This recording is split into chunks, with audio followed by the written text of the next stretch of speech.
클라우드 플랫폼에는 대형 글로벌사들이 시장을 장악하고 있는데요. 아마존에 있는 아마존 웹 서비스, 그리고 마이크로소프트가 만든 마이크로소프트 애주어, 그리고 구글이 만든 구글 클라우드 플랫폼 GCP, 물론 네이버도 있고요.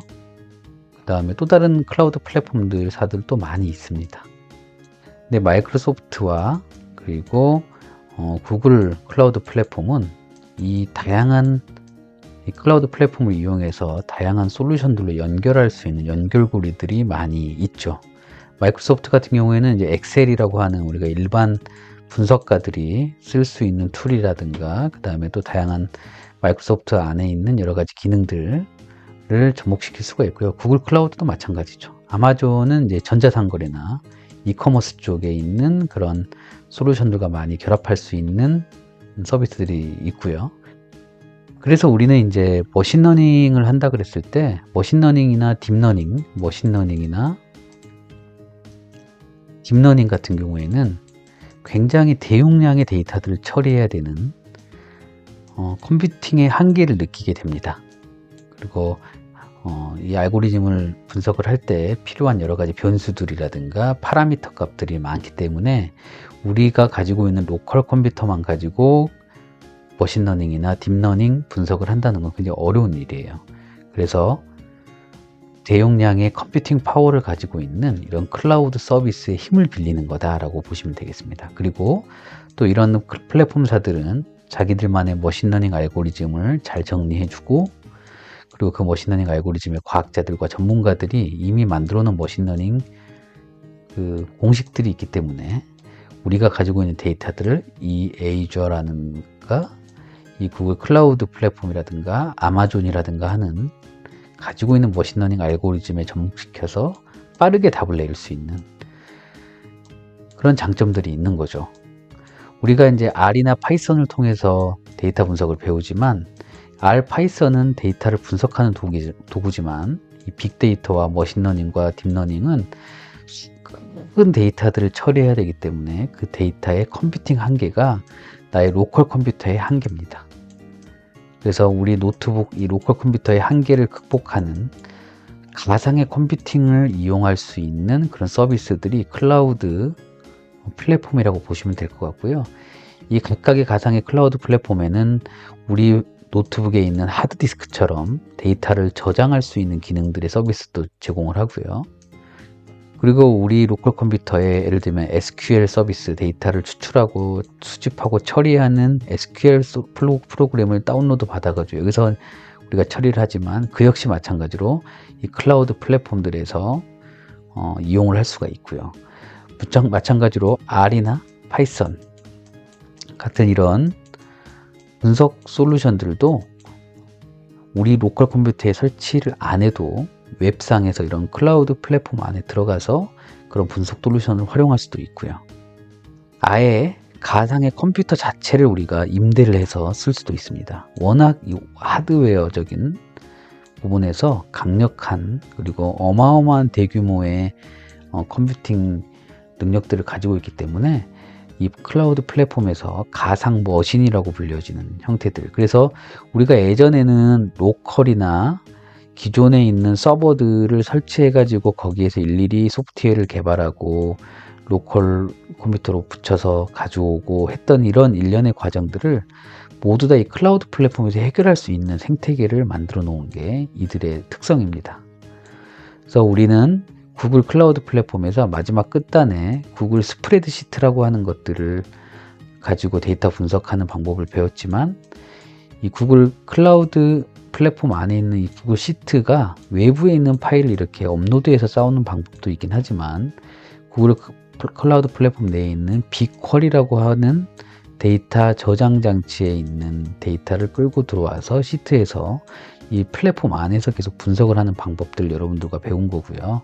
물론 100메가 이상 넘어가는 파일을 워크시트 빅쿼리에 담으려고 했더니 한계가 있었죠. 역시 마찬가지로 100메가 이상 되는 그런 대용량의 데이터들도 구글 클라우드 플랫폼, 빅테이블이라든 빅스토리지라고 하는 그런 여러 가지 저장 솔루션을 이용해서 빅쿼리에 연결하고 빅쿼리는 또 스프레드시트에 연결해서 이 플랫폼 안에서 모든 것들이 이루어질 수 있게끔 그렇게 설계를 해 놓은 겁니다.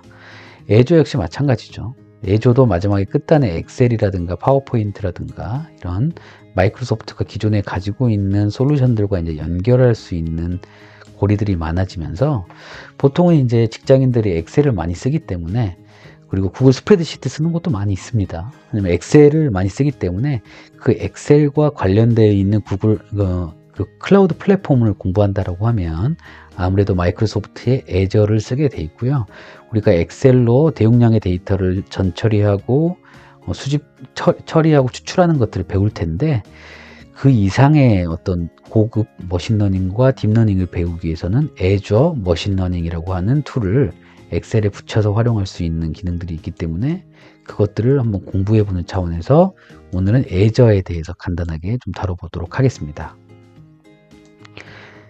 구글에서 마이크로소프트 애저를 한번 검색을 해볼게요. 마이크로소프트 애저.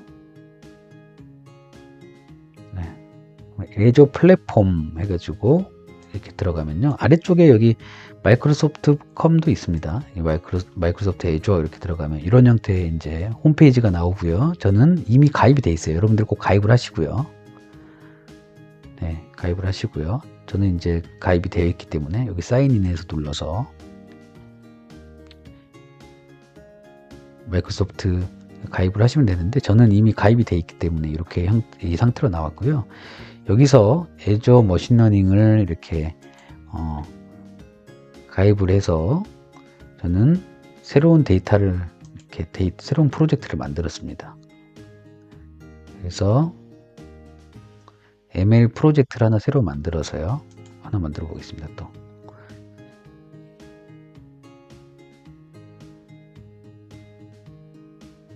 애저 서브스크립션 1 그리고 리소스 그룹의 SJSHIN 그리고 작업 이름을 제가 데이터 애널리스트라고 하겠습니다. 원이 일단 만들었으니까요. 작업 영역 이름을 강원이라고 할까요? 강원 엑서사이즈 EX라는 차원에서 강원 X라고 이렇게 부르고 그리고 이걸 한번 검토를 해보는 겁니다. 검토를 하고 검토를 한 이후에 이상이 없으면 입력된 값들 이상이 없으면 만들기라는 게 이제 눌러지고요. 애저 머신러닝의 하나의 새로운 프로젝트를 이렇게 만들게 된다. 그래서 저는 SJHAIN이라는 리소스 그룹에 이렇게 데이터 애널리시스라고 하는 어떤 프로젝트도 만들어졌고요. 그리고 키 작용 모음이라든가 그 다음에 어플리케이션 인사이트라든가 이런 프로젝트들이 자동으로 이렇게 만들어져서 리소스 그룹 안에 들어가 있는 걸 보실 수가 있습니다. 그래서 다시 마이크로소프트 애저 여기 버튼 눌러 가지고 들어가 보면 제가 만든 리소스와 그리고 그 아래쪽에 강원 EX라고 하는 애저 머신러닝 워크스페이스 그리고 데이터 애널리스트라고 예전에 만들어 놓은 애저 머신러닝 워크스페이스 등의 이렇게 프로젝트 아래 형성되게 됩니다. 전체 리소스 그룹 안에는 이런 다양한 마이크로소프트의 서비스들을 활용할 수 있는 계층 구조로 되어 있고요. 그 리소스 그룹 안에 이런 내가 필요한 솔루션들과 서비스를 이용하겠다고 하는 이제 프로젝트를 등록하는 형태들이 아래쪽에 쭉 펼쳐져 나와 있습니다. 이렇게 이제 가입을 하시고 나서 애저 머신러닝의 이제 프로젝트를 만드시고 나서 새로운 창을 열어서 스튜디오 애저 ml.net studio.azure ml 여기 있네요. studio.azure.ml.net studio.azure.ml.net 이렇게 들어가면 이렇게 머신러닝 마이크로소프트 머신러닝 스튜디오 클래식이라고 나와 있고요. 이 상태에서 My Experiment 이걸 이제 누르시면 되겠습니다. 이렇게 한번 눌러 볼게요. 자, 이렇게 마이크로소프트 애저에 가입한 이후에 스튜디오 애저 ML, 스튜디오 애저 머신러닝.net으로 들어오시면 머신러닝 스튜디오가 2023년 8월 31일부로 이제 끝난다. 그래서 나중에는 애저 머신러닝으로 들어가라. 라는 뭐 이런 경고창이 나오고요. 24년도 8월 31일까지는 아직 시간이 남았기 때문에 우리는 이걸로 한번 활용을 해보겠습니다. 이 고투 애저 머신러닝으로 가면 우리가 아까 애저에서 이 고투 머신러닝이라고 하는 이곳으로 이렇게 나가게 될 거고요. 우리는 이곳에서 이 스튜디오 마이크로소프트 머신러닝 스튜디오 클래식에서 우리가 작업을 할 거기 때문에 클로즈 버튼 눌러서 이렇게 하도록 하겠습니다. Would you like a tour of ML Studio? 이거는 지금 보지 않겠다 라고 하고요. 이렇게 보면 새롭게 데이터 모델들을 만들어가는 그런 창들이 나오는데요. 한번 닫아보겠습니다. 닫고 제가 여기를 좀 먼저 설명을 드릴게요. 이 프로젝트라고 하는 거는 우리가 머신러닝 알고리즘을 만들어서 분석하는 데 있어서 새로운 프로젝트를 만드는 겁니다. 새로운 프로젝트를 만들어 볼게요. 강원 TDS라고 하고요. 강원대 의료정밀 CDS 빅데이터 기초과정입니다. 라고 하고 확인 눌러보고요. 그러면 프로젝트를 이렇게 생기는 거죠. 그리고 add asset 누르면 뭐 이 강원 CDS라고 하는 이 프로젝트에 어떤 에셋을 좀 붙일 거냐. 그래서 뭐 노트북도 있고 모듈도 있고 뭐 트레인드 모델도 있고 하는데요. 이것들은 좀 이따 다루기로 하고요. 여기 이제 프로젝트라고 하는 거는 프로젝트에 대한 설명이 들어가 있고요. 익스피어리먼트라고 하는 거는 내가 만든 모델들 그리고 내가 만든 알고리즘들을 내가 내 데이터를 접목시키는 알고리즘들을 여기에다가 이렇게 만들 때마다 저장이 되게 됩니다. 지금은 아무것도 만들지 않았기 때문에 No Experiment Found라고 되어 있고요. 샘플줄을 누르시면 다른 사람들이 만들어 놓은 이런 스튜디오에서의 어떤 데이터의 분석 방법들이 여기 다 나와 있습니다. 데이터를 먼저 불러왔고 그 중에 스플릿 데이터를 해서 데이터 중에 트레인 데이터와 테스트 데이터로 분류시켜서 그리고 이렇게 서포트 벡터 머신이라고 하는 머신러닝 알고리즘을 돌린 다음에 뭐 여러 가지 이렇게 드래그 앤 드랍으로 데이터들을 조정을 하고 머신러닝 알고리즘을 돌려서 마지막에 이 모델을 비교하는까지의 과정들을 일련의 흐름으로 이렇게 보여주게 되는 게 이 샘플 마이크로소프트 머신러닝 스튜디오의 큰 핵심이고요. 다시 이제 돌아가겠습니다. 샘플즈에서 우리가 하나를 봤었고요. 마이 익스페리먼트는 아직 없기 때문에 요거는 만들 때마다 쌓이게 됩니다. 웹 서비스 같은 경우에는 내가 만든 모델을 외부로 배포를 해서 서비스로 활용할 때 사용되는 것들이기 때문에요. 향후에 요거는 지금 우리가 다룰 부분은 아니기 때문에 넘어가도록 하겠습니다. 데이터셋은 우리가 데이터 분석을 해서 이런 알고리즘에 접목시킬 데이터들의 모음들이고요. 여기 샘플즈에 가보면 우리가 분석하고 싶은 데이터들이 많이 모아 있습니다. 여기 보면 아까 저희가 구글 시트로 봤던 플라이트 딜레이스 데이터라고 해서 비행기 예측 지형 모델과 관련된 CSV 파일이 167메가로 이렇게 지원을 하고 있죠. 이런 형태로 여기서 데이터를 불러와도 되고요. 내가 가지고 있는 데이터를 여기다가 업로드 해가지고 나중에 이 익스피어리언트에서 데이터들을 만들어가서 볼 수가 있겠습니다.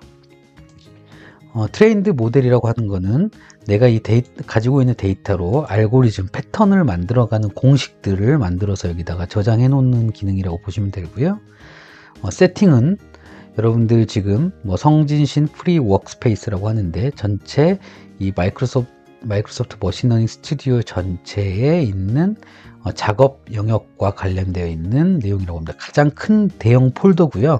이 폴더 밑에 이제 프로젝트들이 하나씩 만들어지게 되고 프로젝트 밑단에 익스페리먼트나 뭐 이런 웹 서비스들을 활용할 수 있는 알고리즘의 리스트들이 이 프로젝트에 저장이 되게 되는 거죠. 그래서 저의 작업 이름은 성진신 프리 워크스페이스라고 하고요. 그리고 뭐 제가 10기가 정도까지 무료로 쓸 수 있는데 지금 0기가를 썼다. 뭐 괜찮다. 그리고 뭐 어서널러지 토큰은 API라든가 다른 곳에서 우리가 이 마이크로소프트 머신러닝 스튜디오를 활용할 때 이 토큰을 활용하게 됩니다.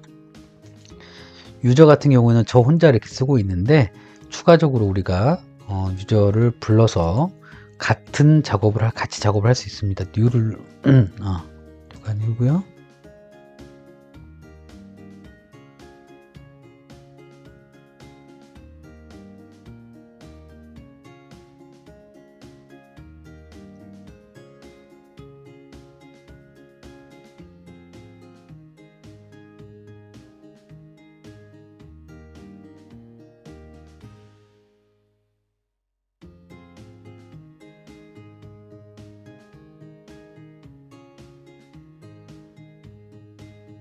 여기 아래쪽에 보면 invite more user라고 있습니다. 이걸 누르시면 여기서 마이크로소프트에 있는 그리고 어떤 회사의 그 이메일들을 여기다가 넣고 인바이트를 하면 그 공유자들이 이곳에서 저랑 같이 머신러닝 알고리즘을 만들 수 있는. 그래서 왜 엑셀 데이터 분석인데 갑자기 머신러닝이 나와요? 머신러닝이라고 하는 거는 데이터가 있으면 이 데이터가 A라는 속성을 가지고 B라는 속성을 가지고 C라는 속성을 가지고 D라는 속성 가지고 E라는 속성, F라는 속성, 어떤 속성을 가진 애들이 딜레이가 되느냐, 이게 X값, X값, X값, X값, 원인이 되는 X값이고요. 딜레이가 됐다, 딜레이가 되지 않았다라는 것을 이렇게 구분해주는 판정값인데요. 여기에 어떤 데이터들이 들어가 있는지 모르겠지만 이런 데이터 A, B, C, D, E, F에 대한 속성에 이런 동그라미 데이터가 들어갔을 때는 딜레이였고, 이렇게 이런 데이터가 들어갔을 때는 또 딜레이였고, 또 이런 데이터가 들어갔을 때는 딜레이가 아니었고, 이런 형태들로 딜레이냐 딜레이가 아니냐에 대한 어떤 데이터의 패턴들을 공식화 시켜주게 됩니다. 그래서 우리가 기존에 있던 데이터들을 통해서 이런 데이터들을 이런 포맷일 경우에 색깔 좀 달리 보겠습니다. A, B, C, D라는 EF라는 어떤 속성값들이 이런 패턴일 경우에는 우리가 항상 딜레이가 됐었구나, 그리고 이런 패턴을 가진 애들이 되면 딜레이가 아니게 되는구나 라고 하는 이런 A와 B와 C, D, E, F의 어떤 관계의 공식들을 A라는 속성이 있으면 A 곱하기 어떤 숫자 더하기 B 곱하기 또 어떤 숫자 더하기 C 곱하기 어떤 숫자, 이걸 다 더했을 때 나오는 결과값을 이렇게 변환을 해보면 항상 D가 나오더라. D를 0이라고 하고 D가 아닌 걸 1이라고 하면 항상 0이 나오더라 라고 하는 이런 가중치 값들을 우리가 찾아내게 되는데, 이걸 우리가 파라미터라고도 부르기도 하고요. 이런 모수를 찾아내는 공식들이 굉장히 수학적으로 통계적으로 복잡한데 그런 것들을 컴퓨팅이 해주는 겁니다. 그래서 우리가 특정한 속성들이 막 들어갔을 때 마지막 나오는 결과값이 나오는 이런 패턴의 공식들, 이걸 갖다가 알고리즘이라고 하고요. 이 알고리즘을 우리는 머신러닝, 알고리즘을 이렇게 만들어내는, 그러니까 기존의 데이터들을 통해서 패턴을 학습하고 패턴을 학습한 걸 갖다가 공식화시켜주는 이 일련의 과정을 머신러닝이라고 하고, 머신러닝 알고리즘을 만든다라고 하는 게 방법입니다. 그래서 뭐 딥러닝, 머신러닝이나 다 똑같은 방식으로 가는데 그 알고리즘의 어떤 구하는 공식들에 따라서 모델 이름이 달라지는 거죠. 근데 그 모델을 만드는 것들은 데이터 분석가의 역할은 아니라고 보시면 되겠어요. 모델을 만드는 게 아니라 만들어진 모델을 내 데이터에 맞게끔 잘 정리해서 적용하는 것, 이게 바로 데이터 분석가의 가장 필요한 능력이기 때문에요. 모든 것들을 다 하려고 하는 게 아니라 우리가 이 흐름들을 좀 흐름들을 잘 이해하시면 될 거라고 생각이 됩니다. 그래서 먼저 만약에 여러분들하고 프로젝트를 하나 만들어 본다고 할게요. 익스피어리먼트라고 했을 때 이 익스피어리먼트의 창에 가장 이제 많이 우리가 볼 건데요. 지금 아무것도 들어가 있진 않죠. 여기 왼쪽 하단에 뉴라고 누르면 내가 새로운 익스피어리먼트를 만들 거야, 뭐 새로운 모듈을 만들 거야, 뭐 새로운 익스피어리먼트를 만들 거야, 모듈을 만들어서 나중에 익스피어리먼트에 더할 수도 있겠지만요. 그리고 이 익스피어리먼트에 새로운 창을 열 수도 있고, 그리고 기존에 만들어졌던 다른 전문가들이나 다른 사용자들이 만들어 놓은 이 익스피어리먼트를 그대로 활용할 수가 있습니다. 데이터를 이렇게 좀 바꿀 수 있는 거죠. 근데 이미 여기에는 예제 데이터들로 많이 만들어져 있는 데이터이기 때문에 우리는 그냥 블랭크 익스피어리먼트를 한번 눌러 보겠습니다. 눌러보면 이렇게 좀 복잡한 그림이 나와요. 복잡한 그림이 나오는데 이걸 우리는 모듈 카테고리라고 불리고요. 요거를 모듈 카테고리라고 불립니다. 카테고리. 그리고 여기를 캔버스라고 불리고요. 캔버스. 그리고 여기를 프로퍼티스 해가지고 속성이라고 불립니다. 그래서 여기를 모듈 카테고리라고 부르고 여기를 캔버스 라고 불리고요. 여기를 속성창이라고 불립니다. 그래서 여기 모듈에서는 우리가 필요한 데이터를 처리하거나 알고리즘을 만들 그 모듈들을 가져오는 거고요. 캔버스에 이렇게 순차적으로 데이터의 우리의 흐름을 만드는 겁니다. 자, 여러분들 문과생들이면 더 이걸 더 잘 알게 될 텐데요. 차근차근 한번 제가 우리 아까쯤에 플라이트 지연 예측하는 데이터들을 한번 가져오는 방식으로 한번 연습을 한번 해볼게요. 우리가 데이터셋을 저장할 거냐, 샘플 데이터, 저장된 데이터들이 샘플 데이터들이 있죠. 아까 보면 플라이트 딜레이드 데이터라고 있는데요. 요거를 이렇게 데이터를 이렇게 가져온다고 해볼게요. 가져오면 여기는 사이즈가 168메가고 이런 CSV 파일로 되어 있고 데이터셋을 한번 본다 그러면 이렇게 다운로드가 돼 버리는데 여기 다운로드 되면은 또 너무 많아지니까 취소를 한번 누르겠습니다. 그래서 이 데이터를 우리가 가져왔다라는 거고요. 그리고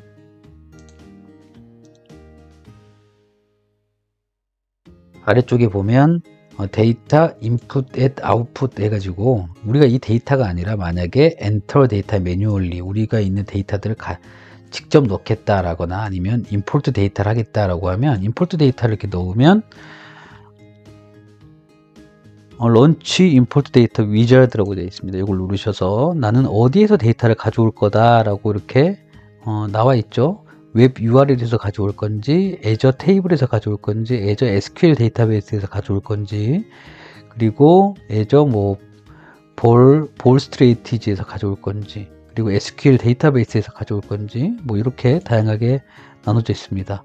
근데 우리는 임포트를 거기서 가져올 게 아니고 업로드를 할 예정인 거죠.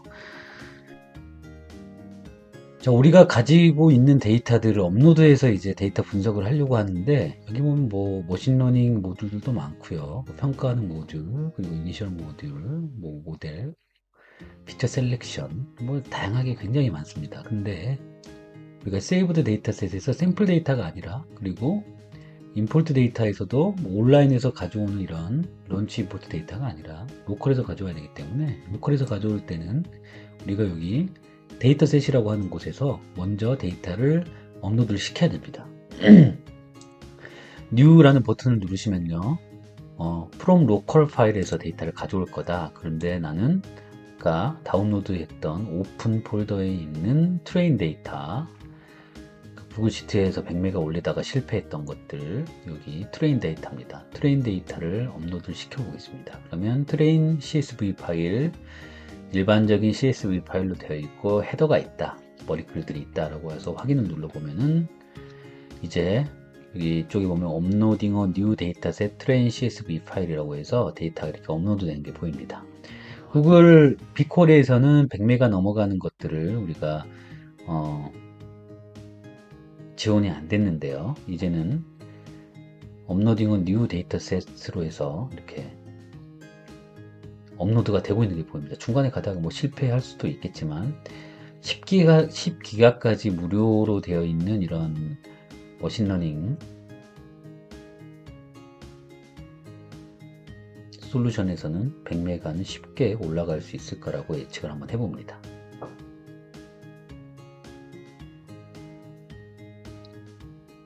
네, 이렇게 되면 업로딩이 거의 다 완료가 됐고요. 업로딩이 다 되면 여기에 데이터셋이 업로드 됐다고 이렇게 표시가 되겠죠. 조금 더 기다려 보겠습니다.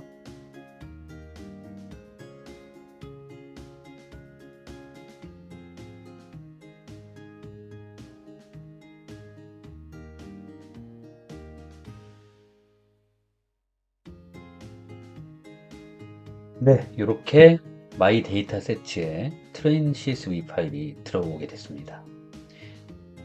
이 데이터셋이 이렇게 정리됐으니까 다시 익스페리먼트로 가서요. 아까 익스페리먼트에서 중간에 급하게 나왔는데 그럼에도 익스페리먼트가 이렇게 살아있는 걸 볼 수가 있습니다. 이걸 한번 클릭해 볼게요.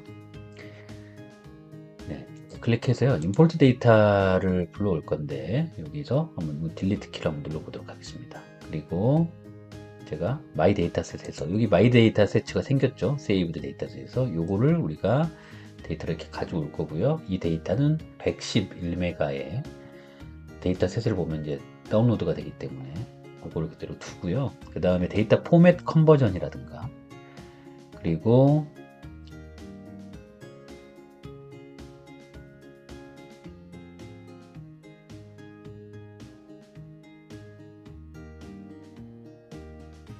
이렇게 서머라이즈 데이터셋이 완료가 되면 여기를 리절트 데이터셋 해가지고 뭐 데이터셋으로 저장을 할 수도 있고요. 비주얼라이즈들을 이렇게 보여주면 각각의 열 값들에 대한 데이터들의 통계치들을 이렇게 보여줍니다.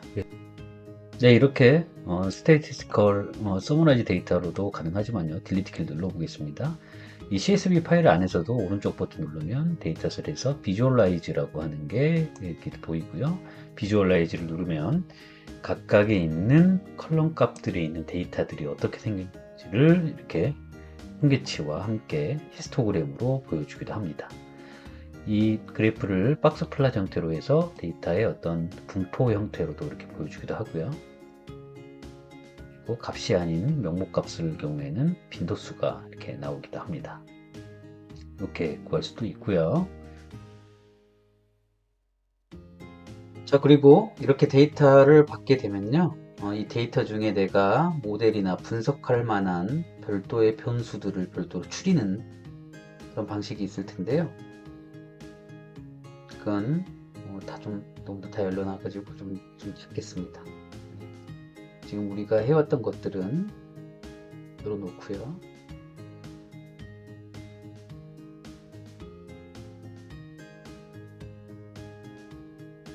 자, 세이브 데이터셋에서 마이 데이터셋에서 트레인 CSV를 불러왔고요. 그 다음에 데이터를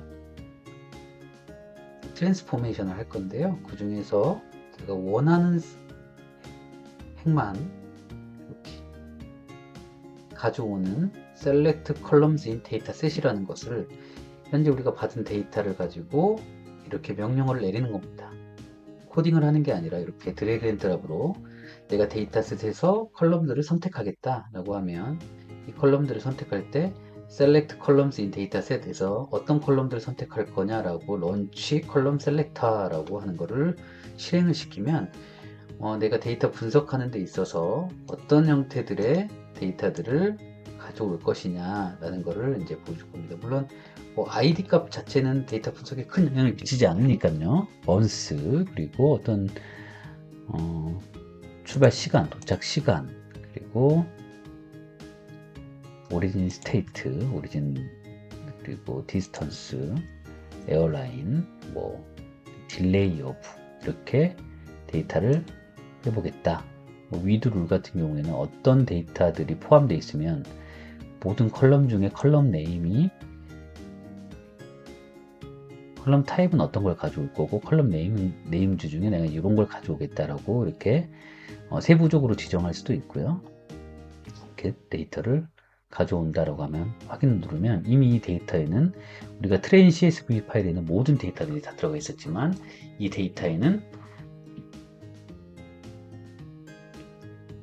run select 이렇게 누르면 아까 selected columns라고 되어 있는 그 데이터들만 select 컬럼들을 선택했던 그 컬럼들만 이렇게 데이터셋에 만들어지게 됩니다. 이렇게 train CSV는 전체 데이터가 있었고요. select columns라고 하는 건 데이터셋에 이렇게 컬럼들을 선택해서 여기다 놓겠다라는 명령을 내리고 이렇게 돌아가고 있는 형태입니다. 자, 이렇게 다 완료가 됐으면 오른쪽 버튼 눌러서 비주얼라이즈드라고 하면 아까 제가 셀렉트 컬럼 했던 그러니까 컬럼들을 선택했던 그 변수들만 이렇게 선택이 돼서 나오는 걸 볼 수가 있습니다.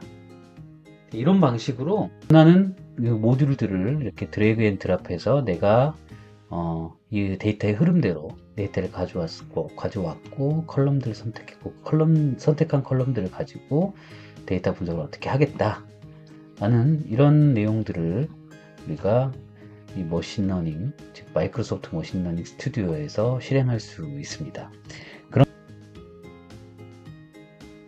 그러면 어떻게 해서 엑셀과 연결되는지에 대해서 아주 빠르게 여러분들 설명을 드릴 건데요. 굉장히 좀 복잡한 과정들이 다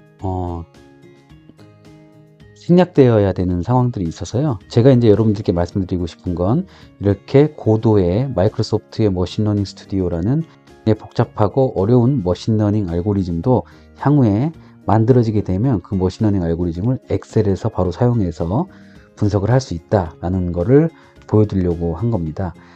저희가 세이브드 데이터 셋에 저희가 마이 데이터 셋에 트레인 데이터를 만들었는데요. 일단 트레인 데이터에서 이렇게 들고 오겠습니다. 트레인 데이터에서 곧 들고 오면 데이터셋의 비주얼라이즈들을 보면 데이터가 어떻게 생겼는지가 보여지죠. 여기에서 우리가 트랜스폼이나 데이터 트랜스포메이션을 통해서 매니플레이션으로 에디트 메타데이터라고 하는 걸로 이렇게 연결해서요. 이 데이터를 에디트 메타데이터로 불러주고 컬럼 셀렉터를 내가 예측하는 데 사용할 데이터를 months 그리고 delay of 그리고 출발 시간 그리고 오리진 스테이트 그리고 출발지와 항공편 그 도착지 간의 거리 이 정도로만 이렇게 데이터를 5가지로만 예측을 한번 해보도록 하겠습니다. 간단하게 확인을 누르고요.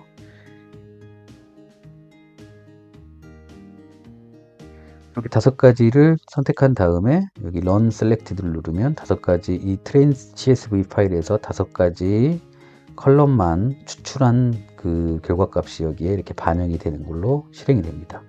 실행이 되고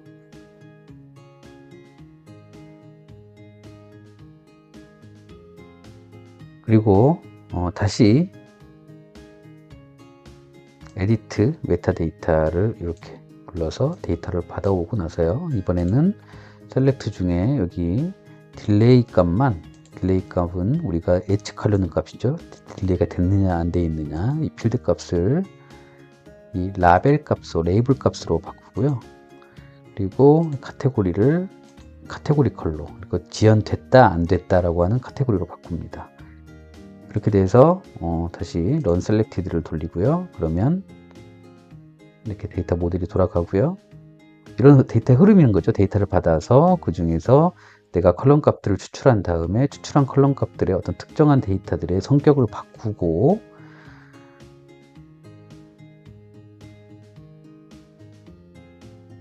자 그리고 이렇게 만들어진 데이터들을 우리가 스플릿을 시키겠습니다. 샘플 앤 스플릿을 눌러서 스플릿 데이터 이렇게 데이터를 반으로 쪼개는 겁니다. 여기 있는 데이터를 반으로 쪼개는데 0.8, 80%는 학습 데이터로 활용하고요. 랜덤은 1, 2, 3 그리고 펄스 스플릿 그대로 둔 상태에서 여기에 이렇게 Run Selected를 누르면 이 각각의 데이터들이 80%와 20%의 데이터로 이렇게 갈라지게 됩니다. 그래서 앞부분은 80%의 데이터, 20%는 학습용 그 나중에 평가용 데이터라고 하시면 될 것 같고요.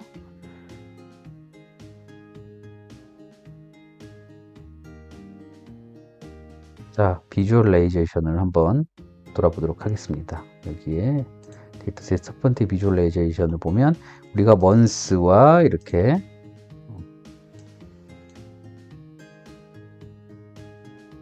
여기 다 나와 버렸는데요. 다 나와 버리면 안 되는데 제가 다시 여기를 한번 돌려보도록 하겠습니다.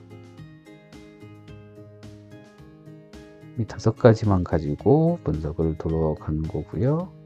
그리고 이 5가지 여기에서 비주얼라이제이션을 한번 해보면요. 제가 했던 5가지 여기서 뭔가 문제가 생겼군요. 네, 여기에서 브런치드 컬럼 셀렉터를 하고요. 이 6가지들을 가지고 분석을 하겠다라고 하는 게 확인이 되고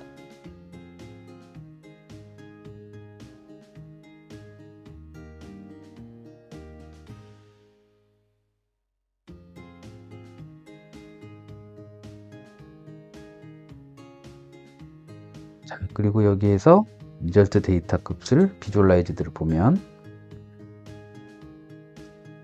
19개의 컬럼이 지금 잡혀 있는 걸로 보입니다. 이렇게 되면 조금 어려워지는데 일단 진행을 하도록 하겠습니다. 트레인 CSV 파일에서 에디트 메타데이터 그리고 에디트 메타데이 중에 이 딜레이라는 값을 카테고리 컬러 바꾸고 라벨 데이터로 하고 이 스플릿 데이터를 통해서 80%의 데이터로 이렇게 나눴습니다. 나눴고요. 그리고 여기에서 이제 저희는 모델을 한번 돌려볼 건데요. 머신러닝 모델입니다. 여기서 말하는 여러분들이 흔히 생각했던 그 머신러닝 모델은 여기에 많이 들어가 있습니다. 그 중에서 딜레이와 딜레이 되지 않는 이 클래시피케이션 분류에 대한 예측을 해야 되기 때문에 투 클래스 디시전 포레스트 모델로 이렇게 한번 넣어보도록 하겠습니다.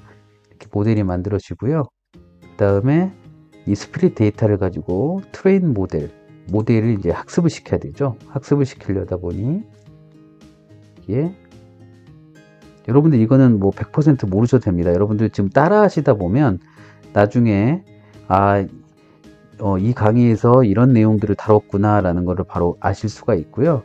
지금 저희는 이니셜 모델에서 트레인 모델로 이렇게 80%로 분리된 데이터를 이렇게 분석을 할 거고요. 투 클래스 디시전 포레스트라는 모델을 가지고 학습을 시키려고 합니다. 그래서 여기에서 마지막 트레인 모델에서 내가 분석하고 싶은 거를 먼스 그리고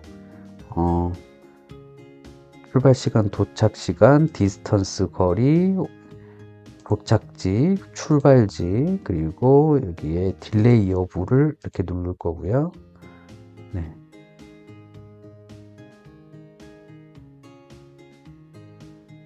먼스 그리고 죄송합니다. 여기에서는 딜레이 여부를 이렇게 해서 마지막에 확인을 눌러서 이 딜레이를 예측할 거다라고 하는 트레인 모델에 이렇게 체크를 해 주셔야 됩니다.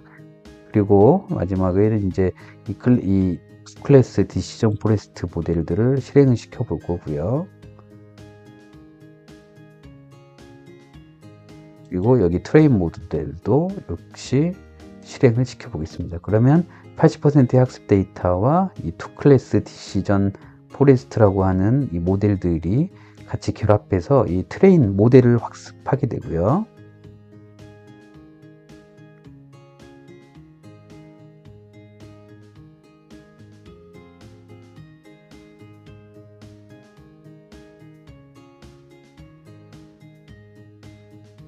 학습하는데 조금 시간이 걸리죠?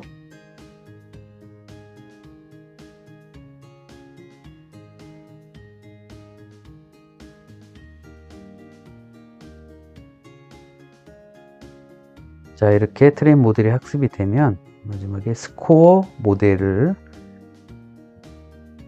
이렇게 넣어서요.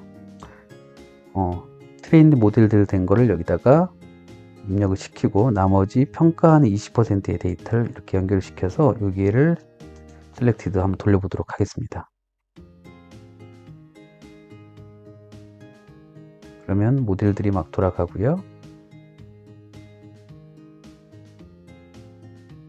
여러분들 여기 머신러닝 스튜디오에 대한 세부적인 설명을 드리는 것보다 머신러닝의 흐름들, 데이터를 받아서 데이터의 전처리를 하고 데이터 중에서 80%와 20%의 데이터를 나눈 다음에 이 80%의 데이터를 이 투 클래스 디시전 포레스트 아직 배우진 않으셨지만 이 모델들을 결합해서 모델을 학습시킨 다음에 학습된 모델을 가지고 20%의 데이터로 한번 점수를 내보는 겁니다. 이렇게 점수를 내보면 이 값을 비주얼라이즈로 한번 살펴보도록 하겠습니다. 살펴보면 여기에 딜레이된 여부들의 값을 이제 예측하게끔 되어 있는데요.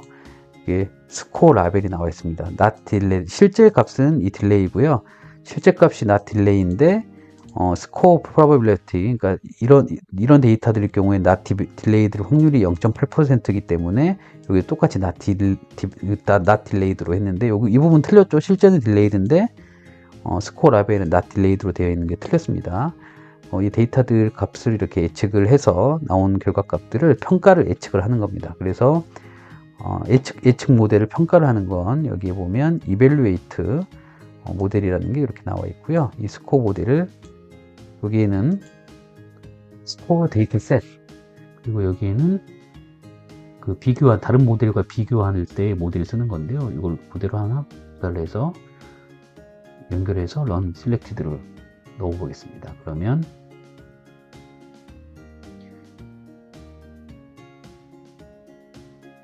모델이 얼마만큼 잘 평가됐는지 비주얼라이즈드로 확인을 하면 이렇게 거의 모델 결과값이 이렇게 좋진 않네요. 좋진 않습니다. 이 트레스홀드를 조금 낮춰서 이렇게 하다 보면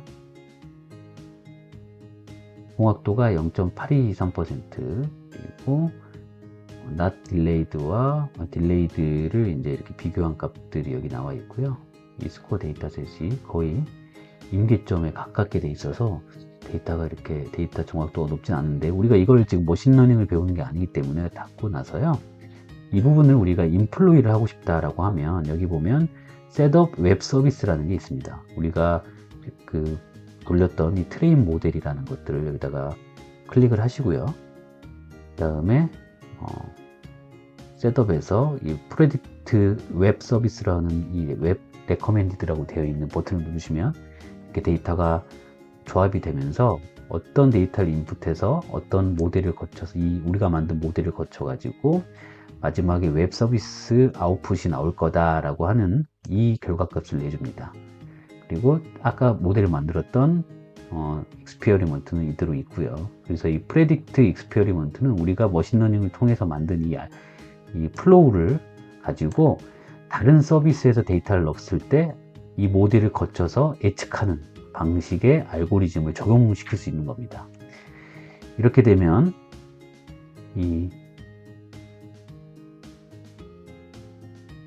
다시 한번 run 버튼을 누르겠습니다. 이렇게 확정이 된 그 웹 서비스에 가능한 이 모델들을 다시 한번 런을 돌리면 이 알고리즘이 계속 돌아갑니다. 그리고 마지막에 웹에 배포되는 그 순간에 그 정도까지 될 때까지 다시 한번 재계산을 하고요. 이렇게 다 돌아가면 여기 디플로이 웹 서비스라고 해서 이걸 클릭하시게 되면은 지구본 모양에 있는 메뉴로 넘어가면서 이 웹 서비스를 실제로 활용할 수 있는 이렇게 창이 나오는데요. 우리가 배치 익스큐전이라고 하는 이 엑셀 버튼을 누르거나 여기에 있는 리퀘스트 리스판스빌리티라고 하는 것들을 이렇게 누르면 앱스라고 하는 것에 엑셀로 이렇게 연동이 되어 있습니다. 그래서 이 배치 익스큐전이라고 하는 이 엑셀 20135 레이터 워크북이라고 하는 것을 한번 이렇게 클릭을 해 보시면요, 분명히 애저 머신러닝 스튜디오에서 이렇게 모델을 만들었는데요. 샘플 데이터 OK 누르시면 좀 있으면 엑셀 파일이 다운로드 받아집니다. 엑셀 파일이 다운로드 받아지고요. 이걸 다운로드 파일을 그대로 놓고요. 이렇게 다운로드가 받아지면 좀 기다렸다가 이 엑셀 파일을 한번 실행해 보도록 하겠습니다.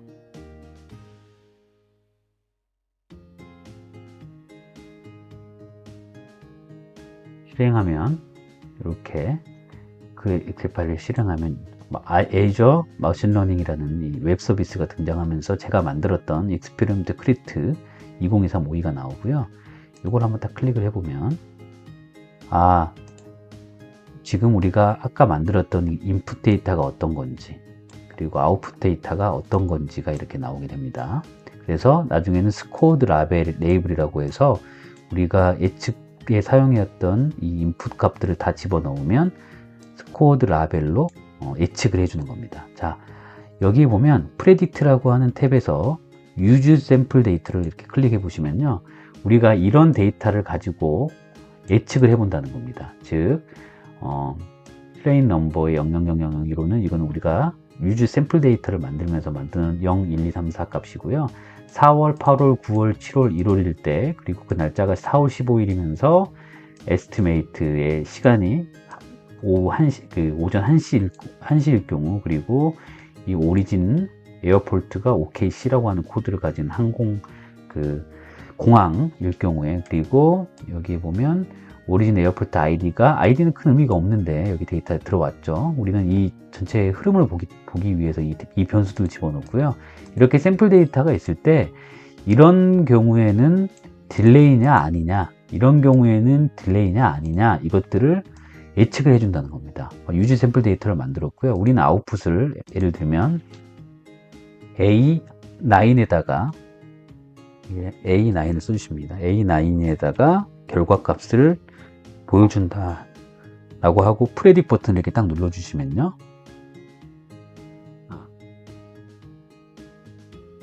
인풋 차트 아이디에서부터 이렇게 딜레이까지 다 넣어주시고 확인, 그리고 다시 프레딕 버튼 눌러주시면 시트 1 A9에다가 이 인풋이 들어가면서 쭉 모델을 돌리고 not delayed 확률이 82.4%입니다 라고 하면서 여기 있는 이 항공편은 딜레이 될 확률이 낮습니다. 이렇게 예측 값을 내주는 내용을 볼 수가 있습니다.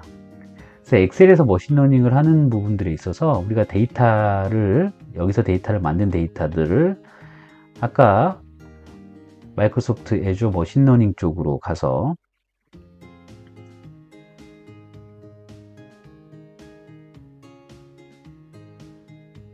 여기 익스페리먼트에서 우리가 임포트 데이터를 와서부터, 그리고 마지막에 엑셀의 데이터가 새로 입력돼서 우리가 그걸 예측하기까지의 일련의 과정들을 연결시킬 수가 있다고 하는 거죠.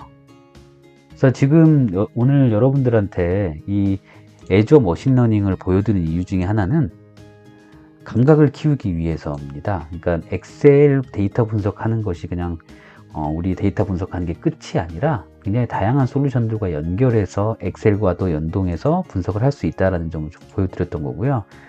실습이 좀 빠르긴 하고 좀 처음 해본 부분이긴 하지만 차근차근 LMS를 보고 주말 시간이라든가 평일 시간에 여유가 있을 때 한번 제가 했던 것들을 따라 하시다 보면 이렇게 데이터 분석이 연결되는구나 라고 이해하시면서 다른 데이터 분석 강의를 들으시는데 불편함이 없으실 거라고 생각이 듭니다. 그리고 데이터 분석에 흥미도 느끼실 수 있도록 주말에 여러분들 쉬시고 노셔야 되는데도 이렇게 그 시간 할애해 가지고 이렇게 데이터 분석 강의를 듣는 여러분들께 부족함이 없도록 조금 엑셀 데이터 분석 강의지만 엑셀과 유사한 구글 시트에서 데이터 분석하는 방법, 그리고 구글 시트와 별개로 구글 시트는 결국 클라우드 플랫폼 안에서의 어떤 솔루션이기 때문에요. 구글 빅쿼리라고 하는 솔루션도 한번 소개를 해드렸고, 그리고 엑셀에서도 그냥 단순히 엑셀로만 데이터 분석을 하는 게 아니라 향후에